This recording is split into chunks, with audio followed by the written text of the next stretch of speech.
Bismillahirrahmanirrahim. Assalamualaikum warahmatullahi wabarakatuh. Anak-anak kelas 5 dan kelas 6 Madrasah Ibtidaiyah Muskri yang saya banggakan, untuk pondok Ramadan kali ini kita melalui video, semoga bermanfaat. Bismillahirrahmanirrahim. Alhamdulillahirabbil alamin. Wa bihi nasta'in wa ala umuri dunya waddin. Allahumma shalli ala sayyidina maulana Muhammad wa ala alihi wa sahbihi ajma'in. Anak-anak, kita akan membahas bab puasa karena sekarang bertepatan dengan bulan suci Ramadan. Hendaknya sekolah kita mengadakan pondok Ramadan. Sebelum kita membahas puasa, kita harus lebih dahulu tahu apa sih arti puasa itu. Puasa secara bahasa adalah as-shaum. Shaum, bahasa Arabnya puasa itu shaum. Shaum itu ya puasa. Artinya adalah al-imsak. Artinya adalah al-imsak. Al-imsak itu menahan. Menahan dari apa? Menahan dari hal-hal yang membatalkan puasa. Tidak boleh makan, tidak boleh minum, tidak boleh melakukan hal-hal yang dilarang oleh agama dan lain sebagainya. Dan nantinya kalau kita sudah melaksanakan itu, kita akan mendapatkan pahala yang besar dari Allah Subhanahu wa Ta'ala. Nah, yang kedua, hukum puasa. Bagaimana kita ketika bulan suci Ramadan, hukum puasa kita? Hukum puasa Ramadan, semua ulama, semua kitab mengatakan bahwa puasa Ramadan hukumnya wajib. Harus, kalau sudah wajib berarti harus dilakukan. Bagi siapa? Apa semua orang diwajibkan? Tidak. Ada orang-orang tertentu yang wajib, ada orang-orang yang tidak wajib. Nah, puasa wajib bagi tentunya satu orang Islam. Nah, kalau ada orang kafir pengen coba-coba ikut, non muslim ikut puasa, ya puasanya tidak sah karena mereka tidak bisa niat. Niat itu syaratnya harus orang Islam. Jadi puasa wajib yang pertama bagi orang Islam. Semua orang Islam wajib berpuasa di bulan suci Ramadan. Yang kedua, orang Islam mana saja yang wajib? Yang kedua, harus balik. Selain orang Islam, harus balik, sudah mencapai usia dewasa. Kalau yang perempuan sudah menstruasi atau melewat umur 15 tahun. Kalau yang laki-laki sudah mengeluarkan air mani. Bagi yang belum, ya tetap harus dianjurkan untuk berlatih. Umur 7 tahun kita diperintah oleh orang tua, umur 10 tahun kalau tidak puasa kita diingatkan. Bahkan Nabi Muhammad SAW kalau ada anak umur 10 tahun perintah disuruh untuk sholat atau puasa, plus disuruh untuk atau ditegur, beri sanksi kalau tidak mau puasa. Anak-anak kelas 5 yang belum balik harus latihan. Walaupun kita belum balik, kalau kita sudah bisa melaksanakan puasa, maka pahalanya akan sangat besar sekali. Ini belum diwajibkan tapi sudah puasa, berarti itu orang yang baik, orang yang punya masa depan agama yang baik. Terus fadilah puasa, keutamaan puasa. Untuk apa sih? Seperti apa sih kalau orang puasa itu pahalanya sangat besar? Di antaranya Allah Subhanahu wa Ta'ala mengatakan melalui Nabi Muhammad SAW, beliau mengatakan, kullu ibadati abdi, semua ibadah hambaku ada hitungan pahalanya. Ada hitungan pahalanya. Sholat berjamaah 27 derajat. Zakat pahalanya sudah jelas. Kecuali puasa, illa shaum, kata Allah, kecuali puasa. Kalau puasa ini wa ana ajzibi, dan saya sendiri, Allah sendiri yang akan membalasnya. Kalau Allah yang membalas kebaikan, tidak bisa dihitung dengan hitungan manusia. Kalau Allah sendiri yang membalas, kullu amal ibni Adam, semua amal anak Adam lahu, akan dibalas sesuai dengan catatan amalnya, kecuali puasa. wa ana ajibi, maka Allah sendiri akan balas. Kalau Allah yang balas dihitung pakai kalkulator tidak bisa, menunjukkan saking besarnya pahala puasa. Makanya kalau ada orang masuk bulan Ramadan tidak puasa, dia akan mendapatkan kerugian yang sangat besar.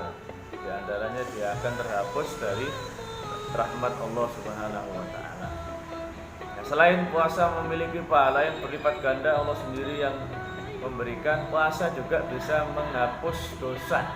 Nah, ini kita setiap hari pasti ada dosanya, karena semua manusia pasti mempunyai kesalahan. Semua anak manusia pasti salah, dan sebaik-baik orang yang salah, sebaik-baik orang yang berdosa adalah orang yang mau bertaubat. Nah, ini mumpung Ramadan, Pak Barok mengajak anak-anak semua untuk ayo kita akui kesalahan kita yang dulu-dulu, kita beribadah di bulan Ramadan, insya Allah dosa kita diampuni, dosa orang tua kita diampuni, kita akan berkumpul dengan kanjeng Nabi Muhammad SAW ketika di surganya Allah. Amin Allahumma, menghapus dosa.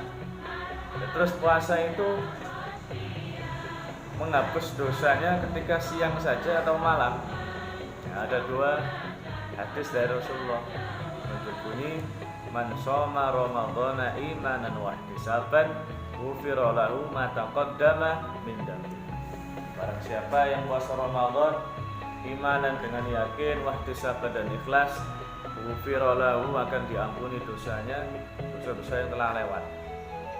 Dan tidak hanya puasa siang, ada hadis lain mengatakan man qoma Ramadan, barang siapa yang beribadah di malam hari. Nah, ini perhatikan ini.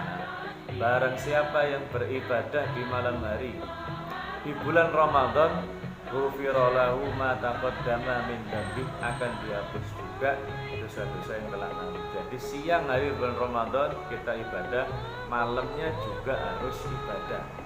Tidak boleh siang saja, nanti kalau mau ngejek orang tunggu buka puasa dulu. Nah, ini tidak dibenarkan. Kata ulama ada Ibnu Rajab, ada seorang ulama, seorang kiai namanya Ibnu Rajab. Kalau ada orang siang harinya puasa terus dia pengen berbuat jelek, nanti malam saja saya berbuat jelek, kok kiai saya akan mengejek teman saya, nanti malam saya akan ngerasani teman saya, nanti malam saja. Itu kata beliau, kata Ibnu Rajab, orang yang punya niat seperti itu menunjukkan bahwa puasanya di siang hari tidak diterima oleh Allah Subhanahu wa taala. Jadi siangnya puasa niat nanti kalau berbuat jelek malamnya aja. Orang seperti itu menunjukkan bahwa puasanya tidak akan diterima oleh Allah Subhanahu wa taala. Itu fadilah puasa yang kedua, menghapus dosa. Yang pertama tadi bisa melipat gandakan amal. Yang ketiga, anak-anak sekalian, Pak Faruk ini mau cerita, sudah lama tidak ceritain. Ada fadilah puasa yang bernama Lailatul Qadar. Di surat Al-Qadar dikatakan khairun min alfi syahrin. Malam Lailatul Qadar tidak ada orang tahu. Ya, sekarang ini kita masuk malam 22 ya. Malam 22. Kata Siti Aisyah istri Nabi Muhammad, Lailatul Qadar itu kita cari di malam-malam 10 hari terakhir, mulai tadi malam sampai terakhir Ramadan. Fadilahnya lebih baik daripada alfi syahrin, 1000 bulan. Sampean sholat, kalian sholat tarawih di malam Lailatul Qadar, pahalanya lebih baik daripada 1000 bulan. Sama dengan orang sholat tarawih 1000 bulan, 80 tahun. Sekali sholat diberi pahala 80 tahun sholat. Sampean sodakoh, kalian sodakoh pas malam Lailatul Qadar, pahalanya seperti sodakoh 80 tahun lebih, 83, ada yang mengatakan 85, 1000 bulan. Nah, itu fadilah Lailatul Qadar. Cerita Lailatul Qadar, dulu Rasulullah pernah menceritakan pada para sahabat, ada orang namanya di zaman Bani Israel, ada orang namanya Sam'un al-Ghazi. Ada orang namanya Sam'un al-Ghazi. Dia ini kalau siang hari puasa, siang hari selalu puasa. Di Ramadan puasa, selain Ramadan puasa. Selain puasa dia berperang membela agama Allah, terus malam harinya tidak tidur, beribadah, sholat tahajud, berbuat baik, zikir. Jadi kalau siang itu selama 1000 tahun, selama 1000 tahun. Mendengar cerita ini, para sahabat Nabi Muhammad SAW merasa hatinya iri. Enak orang dulu umurnya ribuan tahun, pahalanya banyak, amal ibadahnya banyak, pahalanya banyak. Kita umat sekarang ya Rasulullah, umurnya 60 tahun antara sampai 70 tahun. Kita jelas kalah ibadahnya. Akhirnya Allah Subhanahu wa taala menurunkan surat Al-Qadar. Itu sebabnya turun surat Al-Qadar. Biar kita yang usianya umurnya pendek tapi sekali beramal pas Lailatul Qadar, pas Ramadan bisa melebihi atau menyamai umat-umat yang umurnya ribuan tahun. Seperti siapa? Sam'un al-Ghazali. Kalau dalam film-film itu disebut Samson. Ceritanya itu ada di dalam Al-Quran. Nanti kalau waktu masuk saya ceritakan lebih lengkap karena terbatas oleh waktu. Yang selanjutnya adalah hikmah puasa. Untuk apa sih? Supaya dapat apa kita puasa? Setelah kita puasa kita dapat hal positif apa? Nah, yang pertama, yang jelas orang ketika masuk bulan Ramadan pasti dia terbiasa untuk berbuat baik. Sebelum Ramadan jarang ke musola, jarang baca Quran. Akhirnya Ramadan datang, kita baca Quran lagi, kita tadarus, kita menjadi gampang sedekah, bantu orang, mau berbuat jelek malu, mau berbuat jelek, oh iya saya puasa, gak jadi. Jadi supaya kita biasa berbuat baik. Itu hikmahnya Ramadan. Yang kedua, hikmah Ramadan, hikmah puasa adalah kita dapat merasakan bagaimana perasaan orang-orang yang fakir miskin. Di luar sana ada orang yang tidak makan 1 hari, ada yang tidak makan 2 hari. Dengan kita berpuasa kita tahu, jadi tahu seperti ini ternyata orang yang tidak mampu itu. Akhirnya kita merasa kasihan, mudah menolong orang dan bersyukur. Alhamdulillah keadaan saya masih bisa buka puasa, masih bisa beli makan, masih bisa beli nasi, masih dapat uang jajan. Ada di luar sana sahabat-sahabat kita, teman-teman kita yang tidak mampu. Maka dari itu pesan saya di 10 hari terakhir untuk anak kelas 5, kelas 6A dan B, mari sama-sama 10 hari terakhir ini Rasulullah SAW diceritakan oleh istrinya Siti Aisyah, Kanjeng Nabi Muhammad kalau 10 hari terakhir beliau menyingsingkan lengan baju. Tapi tidak seperti ini, maksudnya beliau 10 hari terakhir tambah semangat beribadah, bukan tambah mau habis Ramadan tarawihnya lobang bolong, Ramadan mau habis malah puasanya bolong, poso dino jadi duhur, jadi asar. Tidak, kita tingkatkan sehingga kita mendapatkan Lailatul Qadar, keluar dari bulan Ramadan masuk Syawal, dosa kita diampuni oleh Allah Subhanahu wa taala, orang tua kita diridhoi oleh Allah Subhanahu wa taala. Mungkin anak-anak cukup sekian, semoga bermanfaat. Wallahu a'lam. Assalamualaikum warahmatullahi wabarakatuh. Terima kasih telah mengikuti kegiatan Pondok Ramadan lewat video ini. Semoga bermanfaat untuk kalian.